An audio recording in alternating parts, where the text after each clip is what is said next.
Welcome back to Pickles and Pints. We're actually recording right on time since the last one was recorded for once. Oh, actually on time for the evening and on time 2 weeks after the last one was recorded. Yeah. I figured out the trains. And I'm able to drive. So we are going to go through a few Australian beers. Yep, all Australian beers that Tom's bought for us tonight. We're going to talk some pop culture. We're going to talk some shit, some very inappropriate crap. Speaking of inappropriate, if I can just interrupt you, I'm wearing my Virgin Bounty Hunter Brewing shirt. I thought it was very colourful. Is it a screen printed one or is it a... Whatever one you gave me, Dan. Feel it. Is there texture to it? Yeah. Okay, it's a screen printed one. Yeah, it's pretty vibrant. It's never been worn outside of the house. Yeah, nice. Oh, that's different. Mine get worn at the pub all the time. This and my Linkin Park tour shirt before, they weren't, are the only two shirts that I've never worn out of the house. Well, they're not Linkin Park anymore, are they? Because, Chester's not around. Yep. Chester's not around. Oh, I thought they just changed to like Lincoln Oval or just... No, the truth is much darker. Lincoln Ice Rink. Which is funny because Emma's actually from Lincoln, Rhode Island. Well, that's where her parents were living when I first met her. So. Now that we've been utterly insensitive to suicide. No. We haven't not at all talking about. Anyway, I'm Dan. I'm here with Tom. Yeah, sorry. And Pete. Hi. Now that I've made you feel uncomfortable. Yeah, I might crack a bit. My work here is go done. Straight into the Catch first you next one, episode. Yep. No, you can't get rid of me that quickly. So this is Willie the Boatman Flanders Red, I think you said? Yes, Willie the Boatman, the unusual edition, their New Year's Red Solution, Flanders Red Cherry Sour, 5.8%, 1.78 standard drinks. That is exact. I am about that. 1.78. Yeah. Okay. Not 1.8, not 1.7. That's good. Do you want to kick us off with the topic? Thank you, sir. Oh, am I? Oh, I think Dan should. He's Dan, tell us your thoughts about Cyberpunk. Since we spoke on your seems we behalf. were just talking about it. So I was just saying to the guys that I hadn't gotten up to where they were talking about Cyberpunk in the last recording. Oh, shit. I was going to say don't pour me very much, but anyway. It's all right. It's We'll short low, pour the isn't it? rest. How much is it? It's 1.78. 5.8%. Okay. It's 1.78 divided by 3. Short pour me the rest. Oh, yeah, we'll have to. So the Cyberpunk, yes, it's enormous disappointment. Yeah, not a complete game. Shouldn't have been released. They should have pushed it again. But whose fault is it? It's I think the fans' fault. Yeah, I think they thought they could probably patch it day one and then just didn't. A massive worldwide pandemic which forces everyone out of the studio just really fucks you. And it sounded like there was a lot of different things that happened during the production of it as well. They changed. Some people came out that left CD Projekt Red and said about halfway through production it was a third-person game, and then they decided to change it to first-person. I mean, they did announce it in like 2012 or something, so they did have plenty of time to be working on it. I was going to say, do you think the pandemic really... I mean, I know they hid behind it, but do you really think it impacted it considering they delayed it like so many fucking times? It smells nice. It is very tasty. It smells sour. There are also no tasting notes on this because the Willie Boatman Unusual Editions, they have the same little blurbs on all the cans. And they just leave it to your own devices. Oh, wow. What is it? What type of beer? A Flanders Red with cherries. Yes. It's a sour red. Yeah, I was going to say, that's not a red ale. No. It's fucking awesome. So... Yeah, it was definitely undercooked. I think they definitely overstretched themselves for the world building. Here's what I don't get about that statement, because I'm not in any way disagreeing with your statement, but this is a company who have been made famous entirely around their Witcher series because it is such a fleshed out world, such an intricate world with shit tons of interesting side quests. There's always something new to do. How can any company that makes games that are famous exclusively for that reason fuck it up so badly? It's not like they didn't know what they were in for.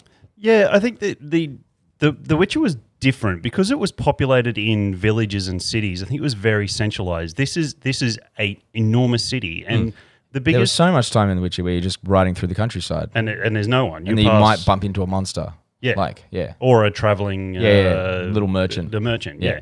So I think just. But at the same time, the world map surely isn't the same size. The space, the Cyberpunk. Yeah, I don't know. There was some comparison that was made. I think it did say it was smaller than The Witcher 3, but so whilst the size of No Man's Land. of The Witcher 3. Yeah, right. Yeah. So if we go talk about like the scientific problem with Ant-Man not shrinking the space between the insides of the atoms and then still having some issues with density. If you shrink down the amount of space that you're populating the world with, then the density doesn't change. So Okay, I don't think I'm explaining it well. The city's fucking amazing. Like the actual city itself, the buildings, the streets, the whole design of the city, the wasteland outside of it, beautiful. Like you cannot fault them on that. It's freaking amazing. It's the AI. yeah, The AI is bad. The scripting is bad. So there's videos that I've seen up on YouTube where they'll stop outside a building. It'll be the morning. Then we'll do the time skip to nighttime, and the same NPCs are still in the same spots. but that's what I mean. I don't see how they fucked that up, given that they did such a good job with Witcher. Because it doesn't matter if you've got 10,000 NPCs across 1,000,000 miles on a middle Earth, I wanted to say, in a fantasy world, or you've got the same 10,000 PCs, pushed together into a big mega city that's only 1,000 square miles. Are you then factoring in the fact that the city would rise higher than the Witcher cities would? City major would like. But all you're doing is pushing the concentration of NPCs into a smaller surface area that might be taller. Pushing them up and down, and isn't that going to affect? I don't know. I'm not a game designer. I don't know if that actually affects things. I think it was more the scripting of it. Like there was no make certain NPCs leave at a certain time of day. Or right. I've been doing that since like Grand Theft Auto 1. Yeah. Well, the first third person one, which I think was 3. Ocarina of Time. When the marketplace would change. The NPCs would disappear during the day. Or go day. and hire some of the developers from fucking Watch Dogs, where they've built massive cities with scripting. I think they did intend to do it. Right. I guarantee they intended to do it. They would not have wanted to release it that way. It's just they had 8 years. They ran out of time. They ran out of time. Okay. Some of the Let's hope Witcher 4 is fucking not a flop. I really like the main story. I think it's really good. I'm playing the male V, who's the main character. I think the voice acting is really good. I think Keanu Reeves' character, Johnny Silverhand, is really good, and the interaction between those two guys is great. In your head. Sorry? In your head. In your head, yeah. And then I think all of the other scripted people are really good, and all the storyline scripted stuff is really good. The rest of the shit's just boring. Yeah, right. It's just so play the main quest and ignore everything else, and you've got a good short narrative. Yeah. The driving's terrible. Yeah, I remember you saying that. And a couple of the side missions, you do a side mission for a AI taxi where you've got to go and chase down all his rogue AI counterparts. Yep. That's interesting.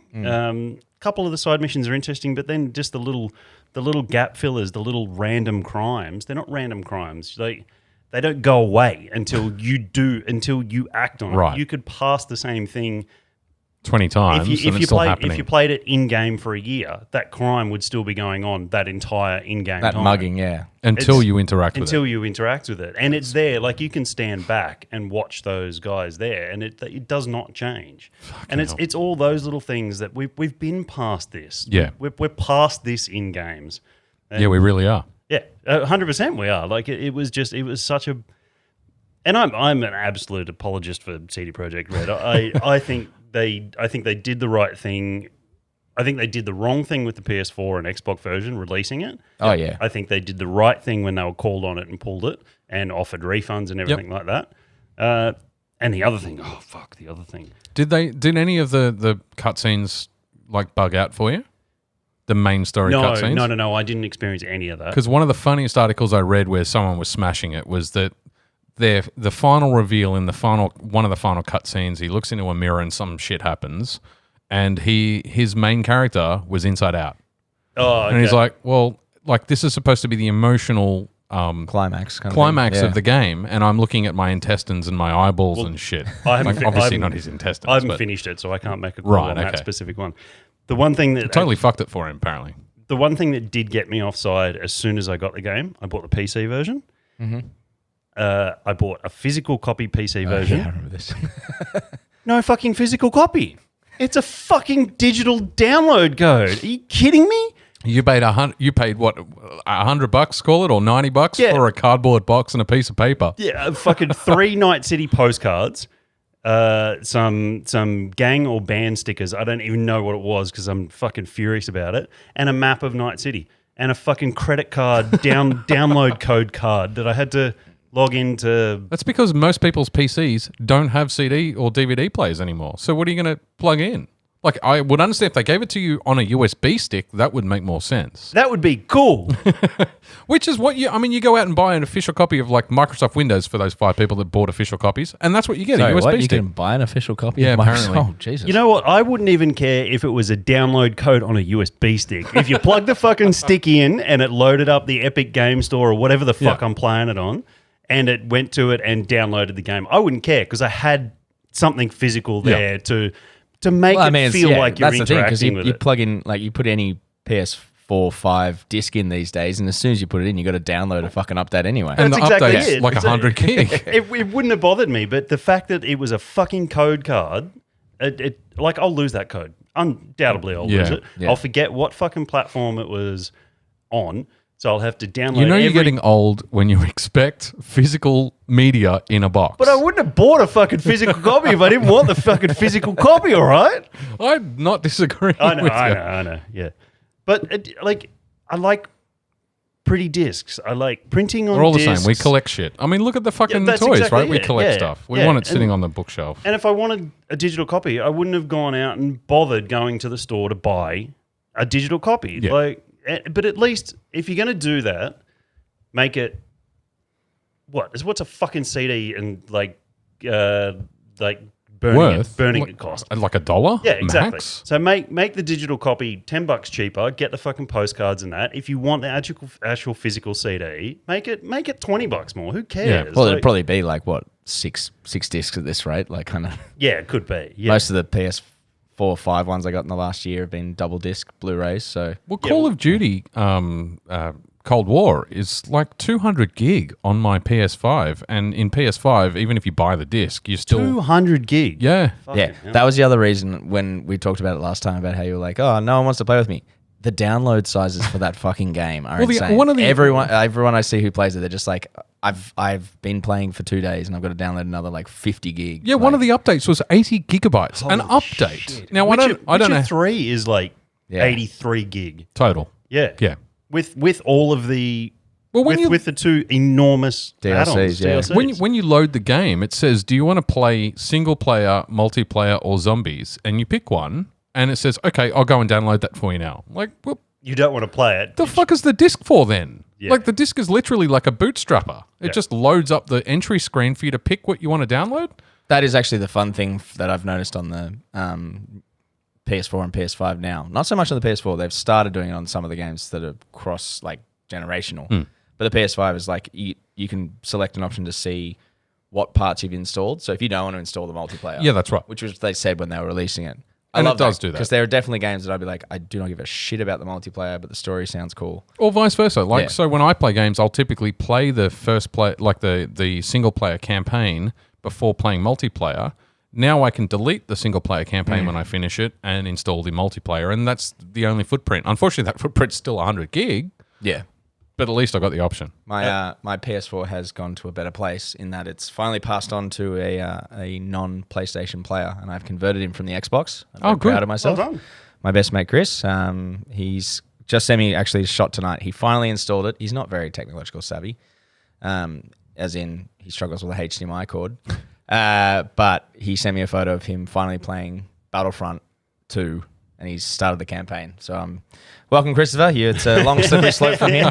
He's excited because he's like Battlefront 2, and then I gave him Spider-Man. I gave him like a bunch of my old games. So I know.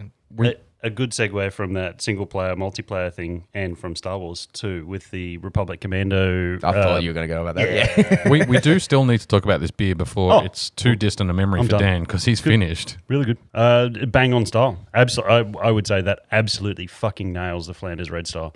It's got that slight funkiness, that light. It's almost light farmhousey. tartness. Yeah, that's exactly it. And that's exactly what it should be. And I it's think still got great. that malty, like Yeah, a strong strong red red. malty tone. Yeah, that's really nice. Quite biscuity. That's the perfect thing about this time of year. Reds start coming back. Yeah. It's an exciting time. Reds and stouts and porters and browns. Yes. Nice. Yeah, I could smash several of those. So the Republic Commando PS4 redo, or not even redo, it's just It's a straight PC port just a from the port, 2005 game, I think it was originally. taken the multiplayer side out of it. Not that I ever knew there was a multiplayer side of it. It was like it was basically like a Doom or like Quake like skin, essentially. It was fun, but it was just like you just ran around and just, Yeah. So now I'm torn whether I'll play it on PC and try and throw some mods on it to pretty it up a little more, or whether I'll bang it out on the PS4. So the guys who are doing it, Aspire Studios, I think they're a UK studio, because they're the ones that did Jedi Knight 2. And it is literally a straight rip. The only problem is they take it from where it was quite naturally feeling with a mouse and keyboard to where it's on a controller. It's a bit jarring. I found it a lot, compared to when I played it, because I played Jedi Knight 2 back when I was, let's say 16, and then playing it again at 32, so double the age, where I don't think my gaming skill has diminished that much, but it was so much more difficult to lightsaber combat. Yeah, I found the same thing. Yeah. Yep. Yeah, got my butt kicked a few times. Yeah. Far too many times. Yeah, and it's unforgiving that too. They really do the... Yeah, when you forget about... When you get so used to autosave and then you forget when you have a game that's like, no, you must save. You need to save every 2 seconds. Yeah, right. Like Emma eventually was coming and she's like, well, you pause this game a lot. I was like, I have to save it as soon as I finish every fight because I never know if I'm going to... I can remember it, but I don't know if I'm going to turn a corner and there's going to be a guy with one of those like molten lava shotguns they had in that game. And then you're just like, sweet, there, I'm done. Divinity. the transition. Divinity in... Because you and I played Divinity 1 and then Yes. we finished it and started 2 and never finished it. But when I went back to Platinum Divinity 1, that was exactly the same thing. Yeah. You save at the start point before you enter anywhere near combat, and then you save after successfully completing combat. And then every 10 to 15 saves, you quit the game and copy your save to a USB stick and remove the USB stick. Because on hardcore mode, if your party dies, it deletes your save game and you start again. I remember you talking about that. That was a few weeks ago, yeah. Yeah. So I can relate. Yep. Definitely. Have you guys finished WandaVision? I have. No. I haven't. I'm still at the same point.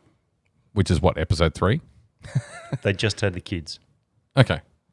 Like three or five. four or something like that. Yeah. Apparently there was a 10th episode planned that they scrapped, or a 9th. I don't remember what we got up to. You get up to 9. There's 9 Yeah. episodes. So they had a plan for a 10th and scrapped it. Didn't need it. I don't mind it. I think it's good what we watched so far, but we just got distracted finishing off like 2 or 3 other things that we were watching. Yep. And we finished them off and we're on to something new. I want to know what's next. For I mean, how does WandaVision? Because obviously, you would know anyway that it transitions WandaVision from Avengers: Age of Ultron, if you like, and on to Scarlet Witch with different powers or expanded powers. And we know she's going to be a major character, or that she's at least going to play a role in Doctor Strange. The last episode shows all of the things you're about to ask. Yeah. I can read your mind using my have you not finished it? No. Oh, okay. No, I've got the last episode to go. Okay. And last episode, it's like every other superhero series or superhero based one. It features the big battle. Yeah. And With, then what's her name again? Agatha Harkness. Harkness. Sorry, spoiler. Don't worry.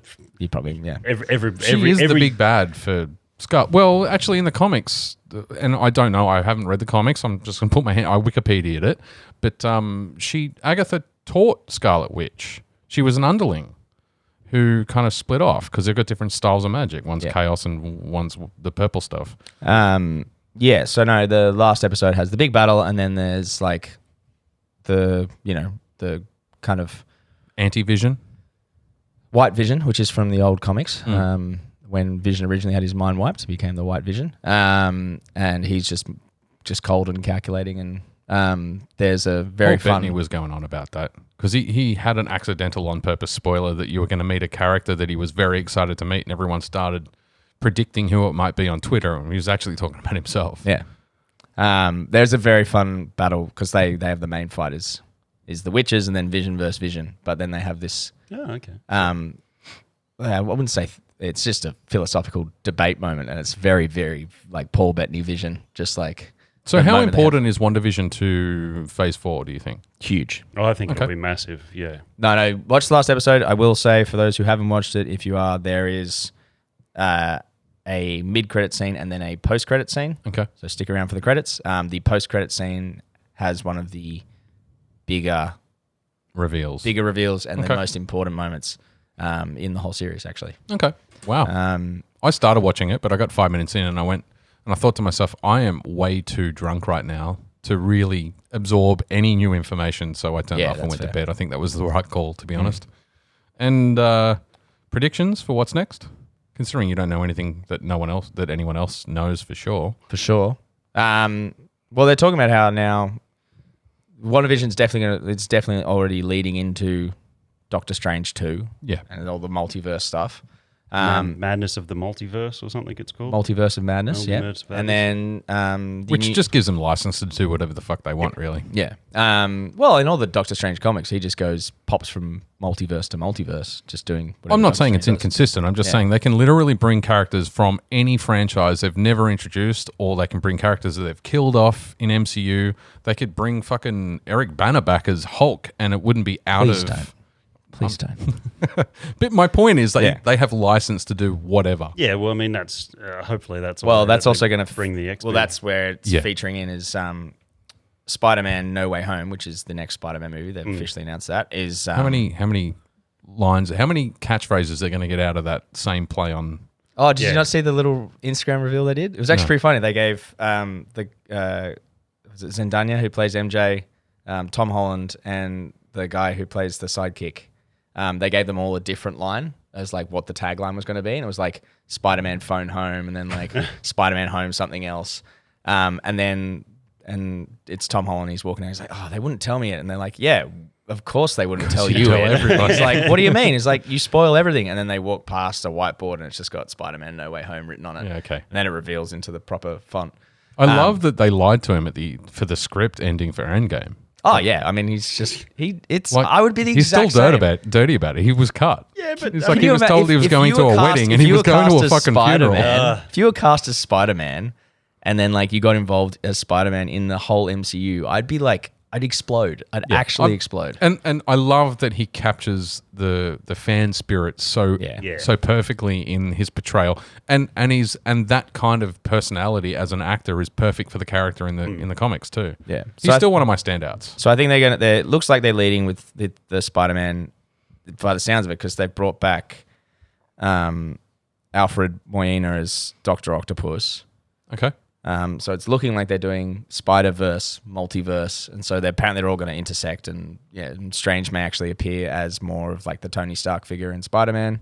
and That he's lost and- he kind of fits that too. Well, there was cut scenes from Endgame where it was meant to be not Endgame, Infinity War, where it was meant to be Strange like interacted more with Peter, which you saw in the trailers and stuff. I did hear that they were bringing in the female Doc Ock from Spider-Verse Oh, cool! I didn't hear that. to be That's in it awesome as well. Yeah, And sick. We're definitely getting the mutants are going to start appearing as of Phase 4. There's no question about it. There's too many links to I it. think they said they didn't. Feige come out and say officially that they weren't bringing them in this round. Oh, but he's said stuff officially before. Can't But then keep he's calling them Inhumans. Miracles, I believe they're called. Inhumans show was scrapped. It's Yeah. on Disney Plus though. So there's some rumor about that not being entirely scrapped, but Well, the Inhumans is a different race to mutants. they're absolutely referred to as Inhumans in Agents of S.H.I.E.L.D., and they're talking about mutants. Well, no, they're not. They're talking about Inhumans. Inhumans that are created. Kree operated on the human, Yeah. ancients. I might go back and finish Agents of S.H.I.E.L.D. I never did. I think there was one last season. There's definitely one or two seasons I haven't seen. I got up to you get up to the end when Coulson goes away, and then it's just like, do I really want to watch this now? No, I watched a couple of seasons past that, and the book that is in WandaVision and important to WandaVision The Darkhold, is ancient book of magic. is very much important to It's a the different version, later though. seasons in Agents of S.H.I.E.L.D. Yeah, so WandaVision kind of redacts all the Agents of S.H.I.E.L.D. stuff. It redact. Okay, Yeah. that's a little bizarre because they are consistently in the same MCU. No. Well, Coulson's in the fucking MCU movies He was and at the Agents start, of S.H.I.E.L.D. but then so they veered. Agents Yeah, of S.H.I.E.L.D., ABC went this way, and then... I just want him to bring Venom into the fold. Because we're getting the everyone does. Venom follow-up movie soon. Yeah. In fact, there's a lot. I mean, we were bitching in the last podcast that there's been fuck all on. And yet I look at the lineup for this year, and even with COVID having affected us now for 12 months, there's shitloads coming out very, very fucking soon. Well, yeah, because 19th of March is Falcon and Winter Soldier. Androids, then- Aliens, and Wizards. And then you got... They did a trailer. Well, they've done a few trailers, but they did a high-res trailer in the last 24 hours. And it was a buddy cop style conversation between them. Oh, okay. And they were talking about the big bads. Like it looks like a gang of Inhumans or Miracles or whatever the fuck they are. And then Bad Batches. Falcon turned around to Winter Soldier and said, they're too good at what they do. I just want to know, are they one of the big three? And Winter Soldier turns around and says, the big three? And he says, yeah, androids, aliens, or wizards. Oh, okay. And he's like, there aren't any wizards. He said, what do you think Doctor Strange is? He says, he's a sorcerer. And he said, you know what a sorcerer is? It's a wizard without a pointy hat. It's a very good it's that kind of bantery thing. It's going to be just fun and enjoyable TV. Yeah. And then you got Bad Batch on May 4th because that's the May 4th release this year. Yep. And then Excellent. Loki's in June, which is going to be pretty multiversey as well. And then a few, they said they pushed back the release of Black Widow again, but there's meant to be at least something else coming out in May. And there's still a She-Hulk. When was She-Hulk? She-Hulk's That's TV series as well. Miss Marvel's meant to come out at the end of the year as well. I think She-Hulk's towards the end of this year. Both of those were slated for the end of this year. There was one other though that I can't remember off the top of my head. And what's his name as Daredevil again? Apparently in Matt Cox, yeah. as She-Hulk or in She-Hulk or Which Spider-Man. makes sense. Yeah, Yeah. They Makes a lot want of to sense. bring him in Spider-Man because when he gets revealed at the end, they want him to defend him in court, Yeah. which would be great. That'd be fantastic. And I think we talked about it on the podcast. I just love the fact that the actor was talking in an interview about how he struggled to get roles after Daredevil wrapped because he was so used to not making eye contact because he was playing a blind character Yeah. for so long. Yeah. I mean, no, it's committed. great. I mean, perfect. Why would you recast him? There's absolutely no reason to. It's better than Ben Affleck at it. Well, I'm not sure that was Ben Affleck's fault, but anyway. No, but as a character, as a believable version of Daredevil, I think he suits the role better than Ben Affleck did. Yeah. And I think on that note, we probably need to take a break. Sure. Because We need another beer too. And we're back. Oh, I haven't got headphones on. And I've lost my shirt. And you're recording and you're going to get me awkwardly putting my headphones on. Yes, That's we've all got right. it. We've got it. I've got it down to a fine art now. You do. Yep. It was very Even with a dark. hat on. It's the first time I've done it with a hat on. Still got it on. So do you want to introduce this beery? I will introduce this beery. This is from Wolf of the Willows. We've had a couple of their beers. They're always fucking tops too. They are. The last beer we had of theirs was the Swedish Chef beer. Oh. The cannel pastry beer. Yep. This is the S'mores Man Toasted Marshmallow Nitro Amber Ale. That sounds eerily familiar. Yes, I know. That's why we're... That's what started that conversation that we had off air that Yes. we won't repeat. I saw it. I tested I Tom thought saw of- it on social media. And I all. thought of the happiest Give it a thing go. in the world. You could Yes. you could get The Stay Puft Marshmallow Man. you could get away with it if not for the fact that it had a Marshmallow Man on Oh, it. I know. Yeah, It's that's so similar to. Yeah. So what they say on the little I blurb almost is- wore my, and I'm dead set serious. It's at the top of my stack of BHB shirts. I almost wore that shirt. Ray. Yeah. So this the is podcast. ISO Gabs 2020. Stay home, stay puffed. Biscuit malts with s'mores inspired by ingredients of real toasted marshmallows, vanilla bean, and Mork organic cacao nibs. Round out this hefty nitro amber ale. There you go. Cool. Yep. This has been sitting in my fridge for a little while. It's packaged back in August, but being That's all right. It's brown ale. Or it's not a brown ale. amber. Amber. You've already done it. I've given it a little shake. Okay. You're not going. I vigorous. get yelled at the brewery because I work a batch. Everybody, in case you didn't hear that in the last 17,000 episodes. And some of the locals always yell at me and say I overshake the nitro cans for Elsie, and I'm like, no, gives you a better pour. We argue about it. So you're not going to get argument here. Just do what you got to do. Well, I will for how to pour nitro. Step 1, gently shake can. Open and quickly move on to step 2. Oh Christ! And then it says step 2. It settles so quickly. Turn can upside down, empty contents quickly into a flat bottom glass. I think I'm going to pour it into one glass and then go from there. Okay. Shall I get a you don't towel? have COVID. Oh, And Caught most of it. I'll get you a towel. Can you get me a towel? No, I don't have COVID. I got tested. It's the first time everyone's been happy that I'm so negative. hey, you pulled stumps right there. There's the tiniest little bit left. How good is a nitro beer? And he Love had it. to Whatever pour way. it. He had to pour it right next to the gap between the tables where all the power didn't cabling spill a sits. drop. I know. It's just if you were going to spill it, it was going to cause sparks. Oh, it's so beautiful. It is. I could stare at it for days. Don't forget the short pour, Dan. I'll have what's left in the can. Really? There's going to be nothing left. Oh, yeah. No, maybe I might have a little bit more than what was left in the can. There's a towel there. Sorry about your table, Peter. But I that is don't- the risk you run. I don't really care. High risk, high reward, baby. So I got a bit of a blast for the past for Dan. Do you remember? Well, the podcast listeners might remember too. We forced you to watch season 1 of Supergirl. Yes. Oh, you're not going back to CW TV, are you? I'm just going to mention the news that I read today, and I was like, I've been out of that universe for so long. I've left it behind. Well, I mean, I wanted to watch the rest of because Arrow wrapped. I never watched the final season of Arrow, and Flash was on its way to wrapping as well. Was my understanding. I don't know if it did or it didn't. It's going to be great for watching. So there was Protection. Flash, there was Arrow, there was that's your Supergirl, and there was Agents of Tomorrow or Legends of Tomorrow Legends rather. of Tomorrow, yeah. And it was just all getting a bit same. Getting a bit foamy in there for you. Sorry, buds. That's all right. Well, I just saw like on comic book movies today that there's been a Batwoman series for a while now. Yeah, yeah.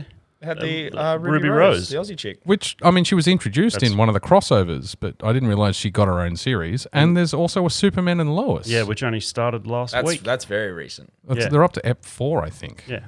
Oh, okay. Got Maybe a bit more. couple You of got weeks ago. mainly foam in there. No. That's fine. But fine for me. Apparently, the Superman Lois one's pretty good, and it's on a. It's still CW, so it's all going to be. And he's got kids, or they've got kids. Yeah, so they've rolled Fast a forwarded few storylines there together. I still can't get past how much I dislike the actor that's playing Superman and how un-Superman-y I find him. Yeah, I don't know. I'll probably watch a episode, just to see. Is he going to where it shave goes. his face using the mirror and his laser eyes again? Maybe. At least they finally explained how Superman can shave. Yeah. Oh my God, that's good. The comic books, one of the really good, I'm going to say recent runs, but it's probably been 3 or 4 years since I've actually read a Superman comic book. They ran a run where they had a son. They've had sons previously, Yeah. and they've rebooted it and everything like that, and it was really good. And then that led into Jonathan, which was the son, teaming up with Damian Wayne in their own little in their own little side Their side own little bits. Teen Titans-esque kind of But it was just the two miniseries. of them because Damian's like bad, like an assassin trained by the League of Assassins, and Jonathan's raised by Superman and Clark and Lois. Yeah. So he's super farm boy as well. So Yeah. just the dynamics of the two Beat the kids, Nebraska out of him. the kids as well. So the immatureness between the two of them and everything like that. And I think there was even a younger Supergirl at that point was even part of it at one stage. So that was interesting. And yeah, Just makes you wonder how many different series they're going to get out of, like CW are going to get out of DC. I had no idea they had created 2 more spin-off series. Well, the Ruby Rose walked away from Batwoman after 1 season. Okay. Yeah, so obviously that's not... Something happened. Yeah, and then they've recast her. Yeah. So Okay. They've recast another actress, or Ruby's back on? as a different character. Right, okay. As a different character playing the Batwoman character. Gotcha. Okay. But the costume they made for her. In the spin-off, I only saw the crossover entrance of Batwoman, and the costume was great, and I like the actress. I think she's cool, and she stands up for a bunch of values that we don't get enough of, but I just don't know if I'd Also, actually she watch was a another. fucking badass in John Wick. Ruby Rose, yeah. I just don't know if I could watch any more CW. It's just like watching. Yeah, it does get like pretty watching tiring, Days of doesn't Our it? Lives set in a DC. Well, I mean, I universe. used to love Supernatural, but once you got to like season 4, it was the same thing with like, I love you, brother, but it was like, no, bring back the fucking monsters and the demon hunting. Like, And there's But like season 14 1. seasons of it now. Oh, it's 18 or 19. Oh, fuck. I think they're finally wrapping it, and it's like season 19. But it's just always the same thing. It's like, nah. Now that the it actors is. are in Zimmer frames and wheelchairs. No, Padalecki's playing Walker, Texas Ranger. He's the And new, the other he's the new guys- Chuck Norris. The other guy's going to be, he's the voice of Red Hood in one of the animated Batmans. I like no, him he's as going to a be in The Red Boys. Oh, cool. Yeah. I still haven't seen season 2 as of The the- Boys. Captain America. Jensen Ackles is going to be the super soldier in The Boys. Yeah. I like him. I think I he think would have he's been. great. He would have been an awesome Red Hood. Yeah. You probably could still slip him in with Ben Affleck as as the Red Hood for the age difference there. Yeah, I think it'd definitely. work well. We should talk about this beer. They're called s'mores, Buzz. It's a Toy Story reference for anyone playing at home. Never seen Toy Story. It's the start of Toy Story 2, actually. There you go. Memories, childhood. Just because Disney owns everything doesn't mean we have to talk about all their shit. But I like Toy Story. This is fantastic. This is a really nice good. nitro beer. Yeah, really nice. Yeah, I think it lives up to everything that it says it would. They've nailed the balance between the sweetness and kind of the bitterness you get out of the malt, out of the body. It's nice and biscuity and vanilla-y for the marshmallows, and I think Nitro nails it too. yeah, you get a little bit of that sweetness on your lips afterwards. So it's it's nice. I think it goes well. I would have liked to seen. I guess s'mores aren't. Is it? What's it say?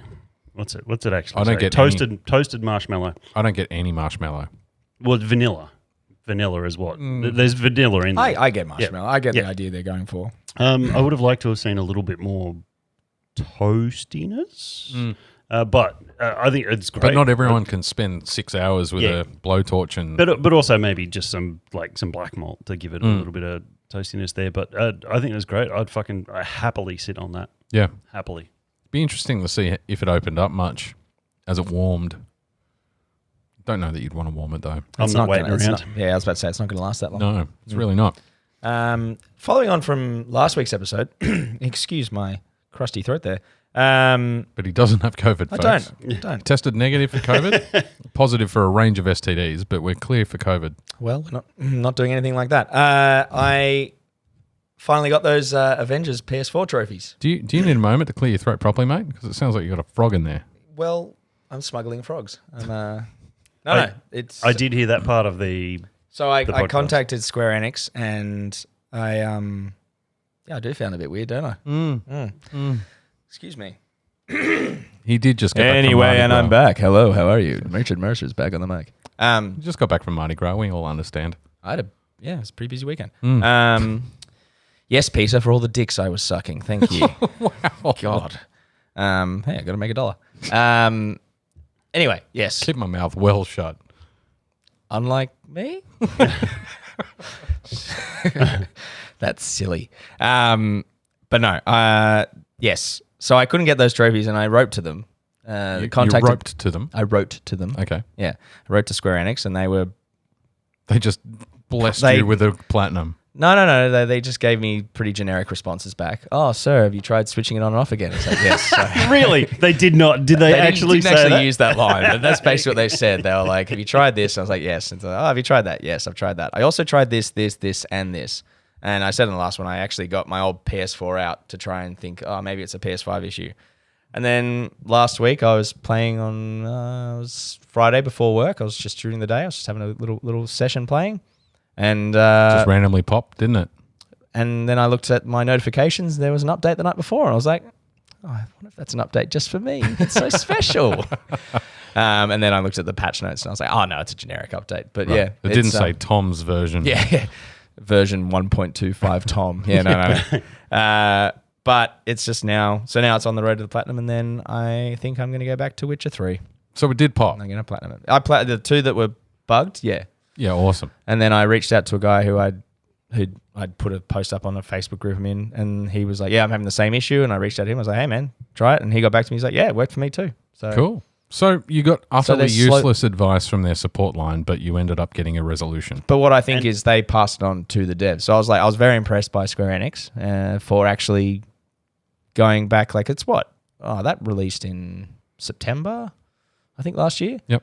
So that's a good, 5-6 months Yeah. since release, and they're still going back and trying to fix stuff. They are about to release the PS5 edition And Yeah, so they probably want a clean version with all the bugs gone. yeah, for and they that. got the new DLC coming out, and I'm just like, So you had exactly the opposite experience I had with my GoPro. For those that have been following the video version of the podcast, which usually releases a week after the audio version, so if you're a video watcher, maybe wait a week. We did have a GoPro 9, like a Hero 9, one of the brand new ones for beer cam, which was essentially pointless once we got set up properly.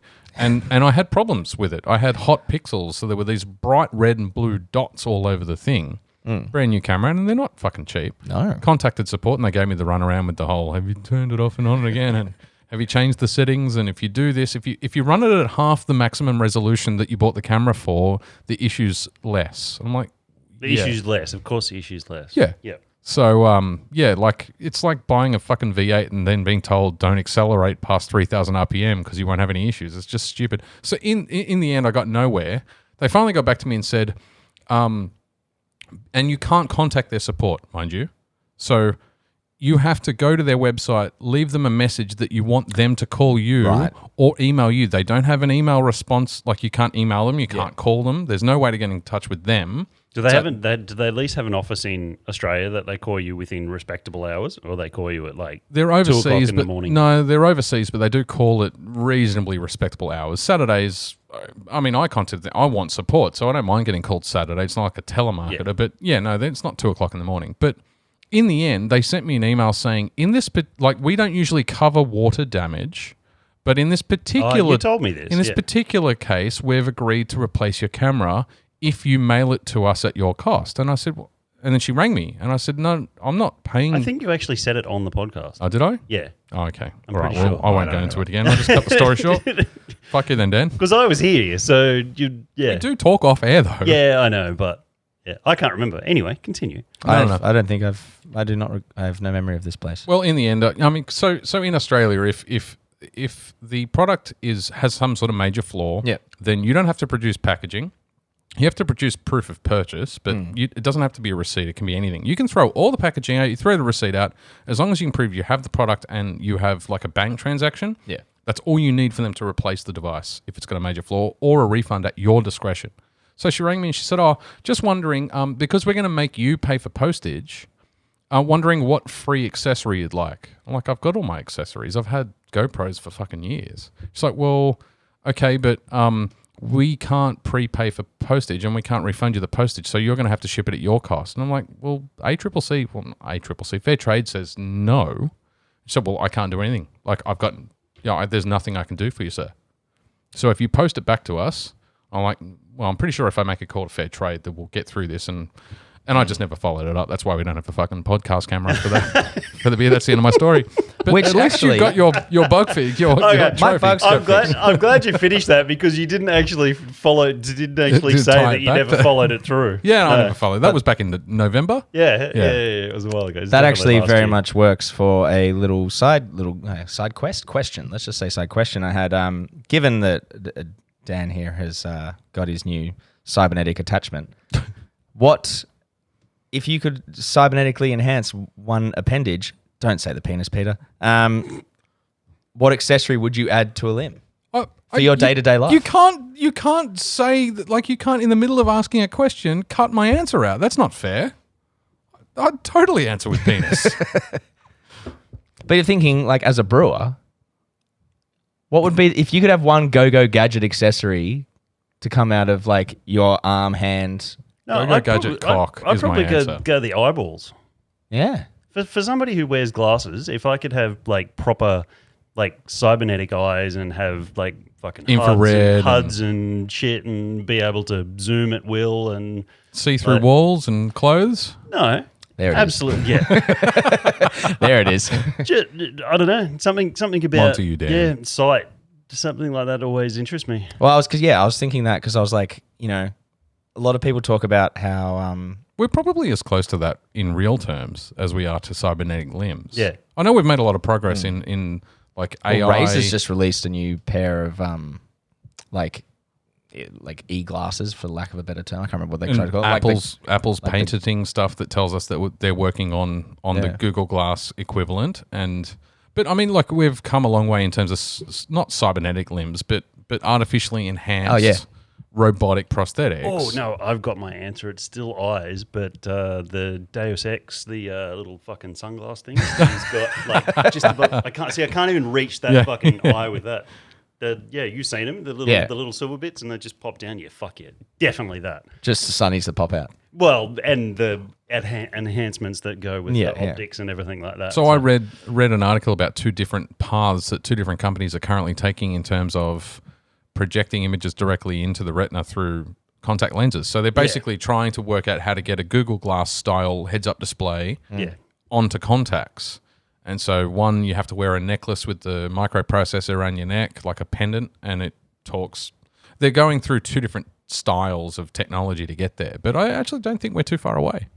Yeah, because I was thinking about it because there's something I saw the other day. It was one of those. What would yours be?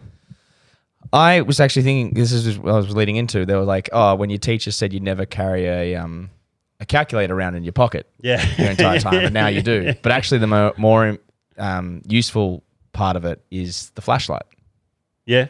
I would just like a little Iron Man circle in the hand, because the amount of times I'm in a cellar or like under a cabinet in a bar somewhere trying to find something that's leaking or like whatever. I don't question the validity of that as being a useful feature, but I don't think you thought big enough in your answer. Well, he gets fucking cybernetic eyes with zoom and just infrared, and you get a flashlight in your arm. Like, the fuck? Peter, I'm a simple man trying to make his simple way in the universe. I'd go for lungs. If I can't have a cybernetic penis, which I totes would, I'd go for lungs. Now I've got this really horrible image of Peter with like a Dr. Octopus penis. What was the movie with the fucking jackhammer penis in it, and he had to fucking start it up? I don't know. It's like a. Sorry, what? I'm glad this is now a visual medium, because that was a. You were looking at me for an answer there, and I'm like, I'm sure it was in a mainstream pop culture movie, like a Johnny Mnemonic style movie. It was one of the bad guys. I am certain of it. There's a side mission in Cyberpunk where a guy gets his junk enhanced and it malfunctions. And you've got to invariably malfunction. So in the most spectacular kind of way. You get these phone calls as you're going around certain areas as you pass close to like a side mission, and some of them are transport missions. Yep. Yeah, and this guy is like walking out, like crab walking out in his underwear and holding his groin, and his cybernetic dick's malfunctioning. That's awesome. So you get the option of talking to him in certain ways, and so I suggestively figuring out what's happened. Took him to the because they're called Ripper Docs, the cybernetic enhancement guys. So you take him to the closest Ripper Doc and give him some advice, and then you run in. Or he calls you later, and thanks for being dropped off. And I think I said to him, "How about you tone it down next time?" Yeah. And he goes, "Yeah, I took your advice and got a like a downgraded one and then you say to him, okay, well, good luck with it, because you're probably going to have an issue again at some stage." No, I'd totally go for that. But in the absence of that, probably lungs. Lungs that's cool. Being a heavy smoker, it's one thing I do have to worry about.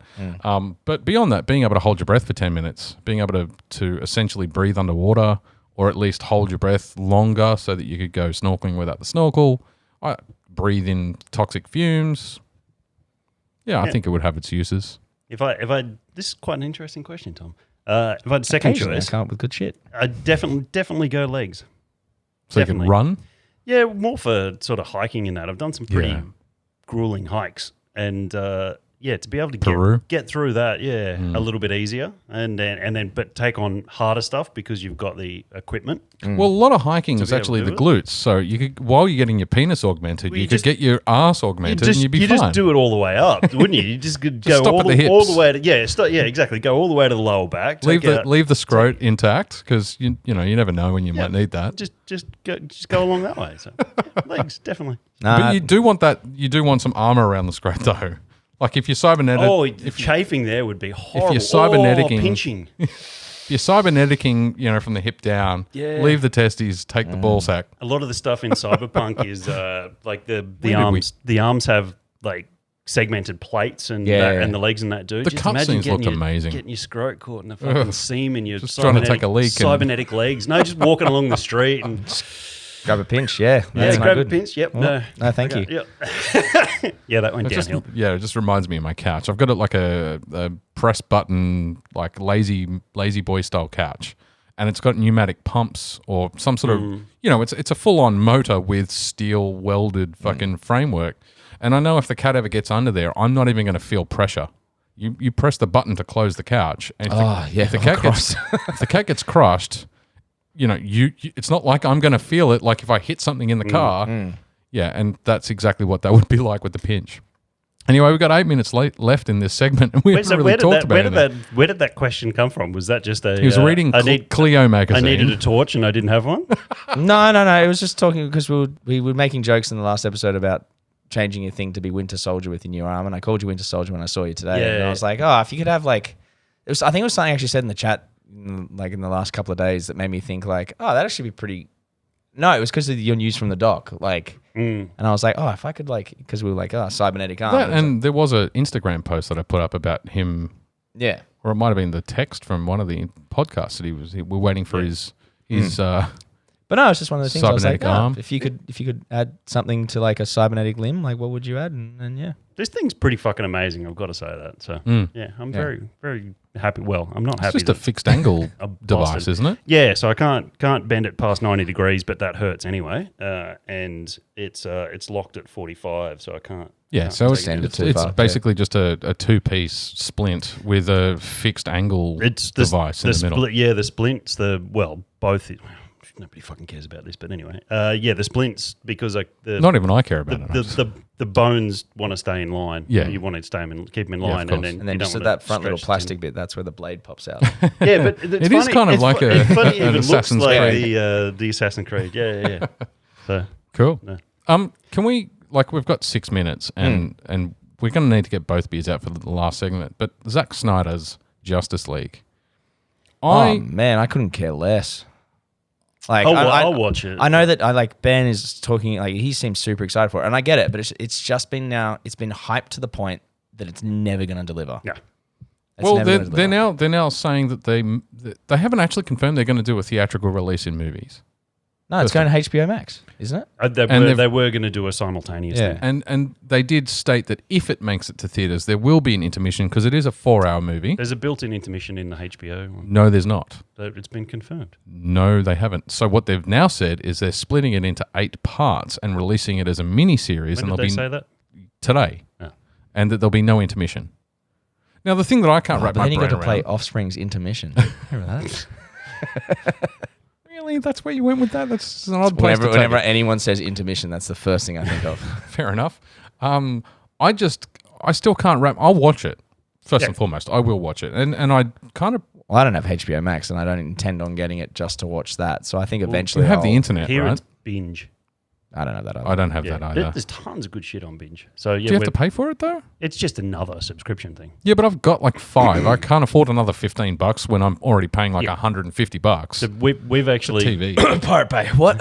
Yeah, exactly. That's what I said. I'm not going to. We've been finishing off everything that we're watching. Yeah. So when it rolls around in 2 weeks, 3 weeks, March 23rd, March 18th. I don't know.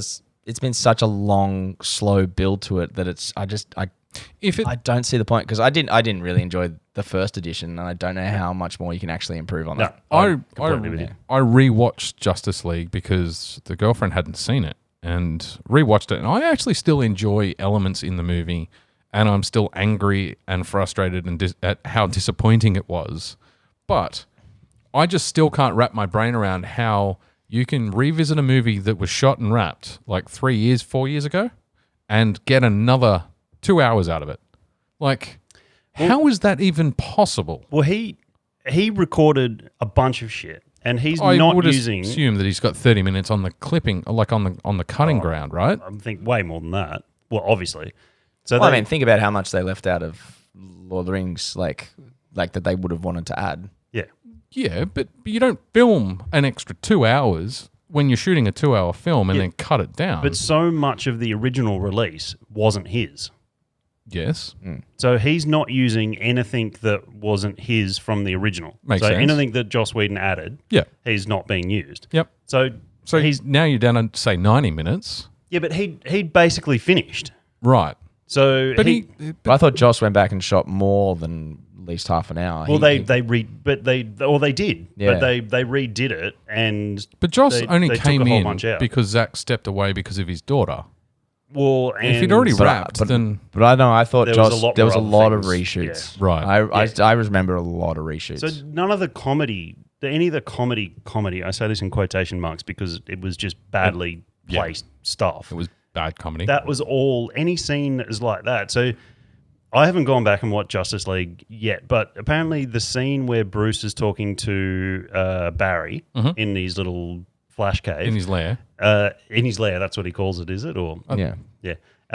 There's reshoots where you can see Affleck is more overweight because he was in his alcoholism stage. Right. Like it cuts away from him to Barry and then cuts back, and apparently it's quite blatantly different. Okay. If you know what you're looking for, that Didn't notice it, he's but- more swollen and red. Right. And then it cuts back to Barry, and then it'll cut back, and he's like I've skinny got to again. say, and I like the light-hearted humor interjecting into a serious film. That's what makes the fucking Marvel films the Marvel films. That's what makes them enjoyable. I think it's just timing. Like it Oh, just the of timing course, but doesn't. all the timing comedy's doesn't. timing. Yeah, but the timing doesn't work in the. that's why they have karaoke. karaoke. Yeah, it's like karaoke, but for jokes, and it tells you when to say the punchline because apparently timing's everything in comedy. Yep, fair enough. Well, Just- they missed just- the mark just on like all that of joke. those. Yeah. What's your time on your camera? We all take a break now. Timing. And we're back. Maybe. Haven't decided. We'll see. I'm just pouring some water onto my leg. So Do it. Treat yourself. Got to water that leg. All right. Another Deeds beer. Don't think I'm going to grow any taller, mate. Who knows? So this is called Fortune and Glory. Fortune and glory, Dr. John. It's a hazy dipper, 8%. This is our nod to one of the greatest cinematic heroes of our time. Brewing with Citra and Amarillo, this epic adventure is everything we want in a hazy IPA. Massive oat and wheat additions combined with a 24 grams per litre dry hop and a London Ale 3 fermentation result in a thick, silky haze.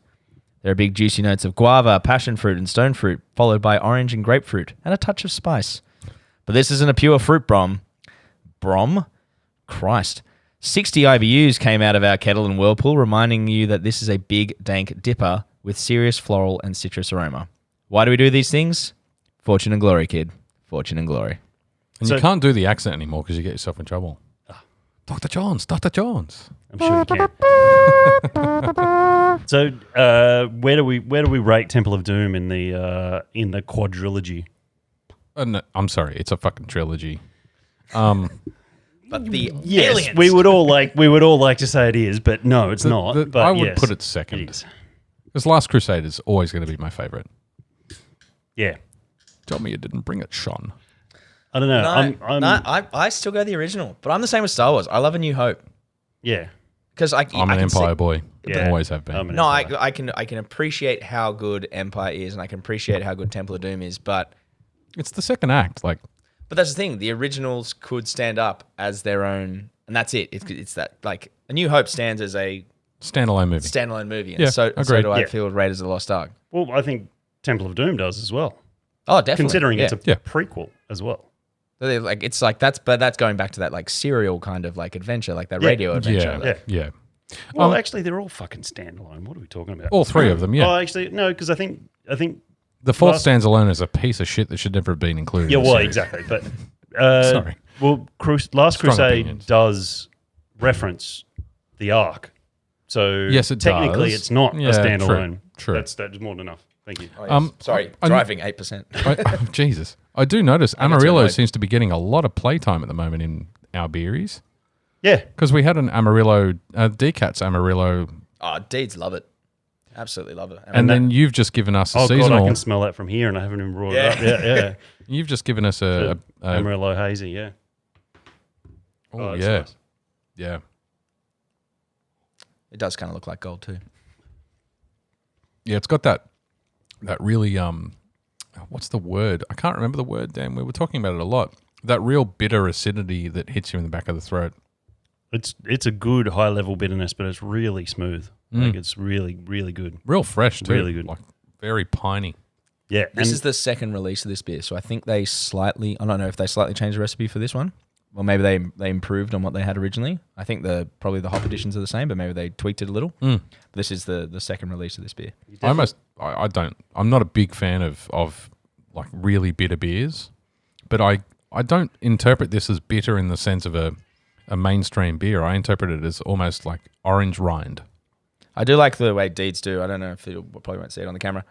But they have because they make a lot of very big hazy beers.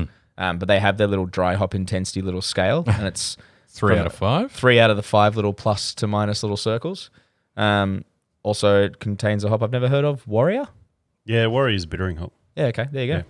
That probably would be why we've got that bitter, but they don't mention it in the little blurb. But yeah, we use a lot of Warrior.